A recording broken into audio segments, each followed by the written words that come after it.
মোংলার চাঁদপাইতে স্বেচ্ছাসেবক দলের কর্মী সম্মেলন অনুষ্ঠিত হয়েছে। শুক্রবার 14 নভেম্বর বিকেলে উপজেলার চাঁদপাই মাজার মাঠে ইউনিয়ন স্বেচ্ছাসেবক দলের আয়োজনে এ কর্মী সম্মেলনে ইউনিয়ন স্বেচ্ছাসেবক দলের আহ্বায়ক মোহাম্মদ মহসিন ফকিরের সভাপতিত্বে ও সদস্য সচিব নূর হোসেনের সঞ্চালনায় প্রধান অতিথির বক্তৃতা করেন জেলা স্বেচ্ছাসেবক দলের সদস্য সচিব মোহাম্মদ ডালিম ফকির। প্রধান অতিথির বক্তৃতায় মোহাম্মদ ডালিম ফকির বলেন, দলের প্রতি আনুগত্য, শৃঙ্খলা ও ঐক্য বজায় রেখে সাংগঠনিক কর্মকাণ্ড আরও জোরদার করতে হবে। দলের আদর্শ ও নেতার প্রতি আনুগত্য বজায় রেখে স্বেচ্ছাসেবক দলের প্রতিটি কর্মীকে জনতার পাশে দাঁড়াতে হবে। জনগণের অধিকার রক্ষায় স্বেচ্ছাসেবক দলই হবে জনগণের আস্থার প্রতীক। গণভোটের প্রসঙ্গ টেনে এ নেতা বলেন, গণভোটের চ্যাপ্টার ক্লোজড। আপনার চিন্তাভাবনা জনগণের ওপর চাপিয়ে দেওয়ার চেষ্টা করবেন না। জামায়াত ফ্যাসিস্টের সুরে কথা বলছে।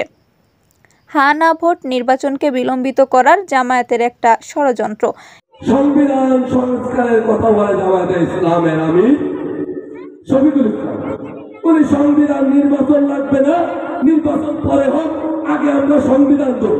আচ্ছা, সংবিধানে জামায়াতে ইসলাম কি সংবিধানে কি কাজ করবে? 1971 সালে এত মানুষকে যারা হত্যা করলো, এত নির্যাতন যারা চালালো, তারা এসে বাংলাদেশের সংবিধান সংস্কার করবে। এখন যদি 20 বছর পরে এসে হাসিনা বলে আমি জুলাই সনদ সংস্কার করবো, জুলাই সনদকে আমি পূর্ণতা দিব, এর সম্পাদক হচ্ছি আমি, সেই সময় ব্যাপারটা যেমন হবে ঠিক জামায়াতে ইসলাম এখন যে কথা বলতেছে সংবিধান সংস্কার করবে এবং নির্বাচন একটু পরেও আমরা সংবিধান ধরি, সংবিধানের কাজ ধরি। আচ্ছা, ওরা কি সংবিধান সংস্কারের সক্ষমতা রাখে? 71 সালের দশকরা কি বাংলাদেশের সংবিধান সম্পর্কে কোনো ধারণা ওদের থাকা উচিত?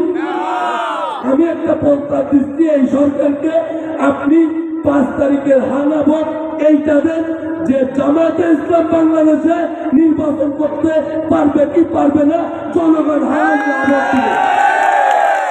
এ কর্মী সভায় অন্যান্যের মধ্যে বক্তৃতা করেন জেলা যুগ্ম আহ্বায়ক মইনুল ইসলাম রনি, উপজেলা বিএনপির সাবেক সদস্য সচিব শেখ রুস্তম আলী, সাংগঠনিক সম্পাদক মোহাম্মদ শাকির হোসেন, উপজেলা স্বেচ্ছাসেবক দলের আহ্বায়ক SM পলাশ, সদস্য সচিব জুয়েল রানা, যুবনেতা খালেদ মাহমুদ সোহাগ, উপজেলা স্বেচ্ছাসেবক দলের যুগ্ম আহ্বায়ক আজিজ মোড়ল, ছাত্রনেতা শ্রাবণ আহমেদ বোরহান, পৌর স্বেচ্ছাসেবক দলের আহ্বায়ক সাব্বির হোসেন সহ বিভিন্ন ইউনিটের নেতারা।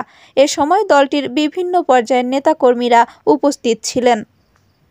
Desk report, Mongla post.